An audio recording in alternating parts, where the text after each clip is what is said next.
और 75वें स्वतंत्रता दिवस की सबको हार्दिक शुभकामनाएं। ये पर्व है जिसके बारे में हमारे यादव साहब ने विस्तार से बताया कि कब से क्या कैसे कैसे हुआ, तो इस विषय पर न जाते हुए हम सबको बधाई देते हैं आज स्वतंत्रता दिवस की। और आपकी जो एसोसिएशन कार्य कर रही है, confederation of x paramilitary welfare association, Ranbir Singh राष्ट्रीय महासचिव हैं और पाठक साहब सीआरपीएफ से रिटायर्ड कमांडेंट वो उसके अध्यक्ष हैं। अच्छा काम कर रही है। प्रदेश लेवल पे भी हमें जिम्मेवारी दी गई है। यादव साहब हैं, राठौर साहब हैं, गंगा सिंह साहब हैं भिंड में, राम अवतार शर्मा हैं मुरैना में, राम लखन हैं भोपाल में, और हुकुम सिंह हैं शिवपुरी में, दतिया, रीवा, सतना, इनमें भी हम कमेटियां बनाने जा रहे हैं। संगठन का क्या महत्व है यादव साहब ने आपको बताया, और एक व्यक्ति कुछ नहीं कर सकता। वो बहुत अच्छा उदाहरण उन्होंने झाड़ू को लेके दिया कि अगर सीखें बिखर जाएंगी तो हम उसे झाड़ू भी नहीं लगा सकते, वो कचरे का काम करती है। तो उस विषय पे भी हम आपसे इतनी अपेक्षा तो रखेंगे, जैसे यादव साहब ने कहा कि आप धन से सहयोग नहीं कर सकते हैं। वैसे सभी आंदोलनों में धन की बड़ी महत्व रखता है धन, बट अगर आप धन से सहयोग नहीं कर सकते तो मन से, तन से और समय से सहयोग आप करें तो ये संगठन और अच्छा कार्य कर सकता है। अपने कीमती सुझाव दें। हम अगर सही डायरेक्शन में नहीं जा पा रहे तो आप हमें रोकें, टोकें और जागें और जगाएं। जब आप खुद जागेंगे तभी पड़ोसी को जगा पाएंगे, और पड़ोसी जगेगा तो और पड़ोसी भी जगेंगे। तो कहने का मतलब है कि अधिक से अधिक संख्या में आप संगठन से जुड़ें और अपने जो अनुभव हैं और आपके जो खुद के सोर्स हैं, जान पहचान है, आपके जानकार होंगे, कोई एसपी होगा, कोई डीएम होगा, कोई विधायक बन गया होगा, कोई सांसद बन गया होगा, कोई मंत्री बन गया होगा, आपके परिवार के कोई जानकार उस लेवल पर बैठे होंगे सीएम ऑफिस, उन लोगों के संपर्क का फायदा उठाते हुए आप हम लोगों को वहां तक ले चले।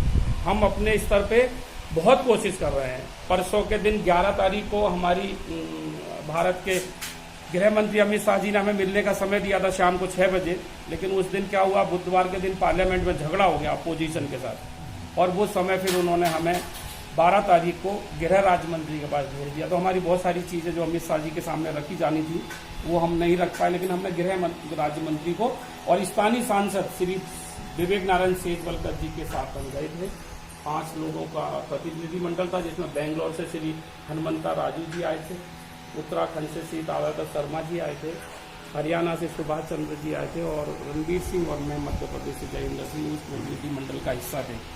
बहुत विस्तार से उनके साथ चर्चा हुई। माननीय गृह राज्य मंत्री से हमारी ये 6ठी मुलाकात थी। तो इस बार थोड़ा सा बातचीत में अप्रोच भी हम लोगों की तरफ से था कि भैया हम आपके पास 5 बार मिल चुके हैं, तो ऐसा कोई व्रत तो नहीं है कि 5 सोमवार जाना, जल चढ़ाना शिव जी को, फिर जाके कथा कराना तो आपकी मनोकामना पूरी होगी। तो हमने ये भी उनके सामने उदाहरण दिया कि अब तो हमारा ये 6ठा चक्कर है, क्या अब हमारी मन्नत पूरी होगी? उनके पास जवाब नहीं था। 2 फरवरी को हम गृह सचिव श्री अजय भल्ला साहब से मिले थे। उसमें करीब 40 मिनट की विस्तारित चर्चा हुई थी, जिसमें एडिशनल डीजी सीआरपीएफ के रिटायर्ड एचआर सिंह साहब भी थे। उस बातचीत में 40 मिनट की बातचीत में एक बहुत अच्छी बात ये निकल के आई थी कि हम आपको सेना की तर्ज पे फ्लैग डे, सेना का फ्लैग डे आपने सुना है, अर्धसैनिकों का कोई फ्लैग डे नहीं है। तो हमने उनसे ये अनुरोध किया था कि आप फ्लैग डे हमें भी दीजिए अर्धसैनिक कल्याण बोर्ड के नाम, उस पर अर्धसैनिक के नाम पे। उसमें आम पब्लिक डोनेट करती है, फाउंडेशन बनता है फ्लैग डे का, और वो पैसे से हमारी जो वीरांगना है, जो भी हमारे जरूरत की चीजें, वहां से बहुत सारी चीजें पूर्ति हो जाती है। अर्धसैनिक कल्याण बोर्ड का गठन हो, हमें एक्समैन का स्टेटस मिले।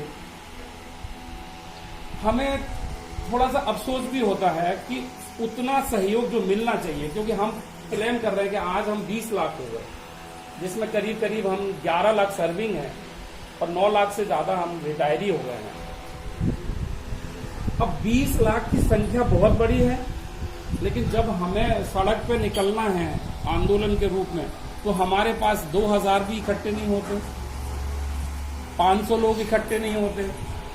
पैसे की तो हम बात क्या करें, कोई आगे अपनी तरफ से ये नहीं कह पाया आज तक। मुझे भी 3 साल हो गए, रणबीर सिंह साहब को तो 7 साल हो गए।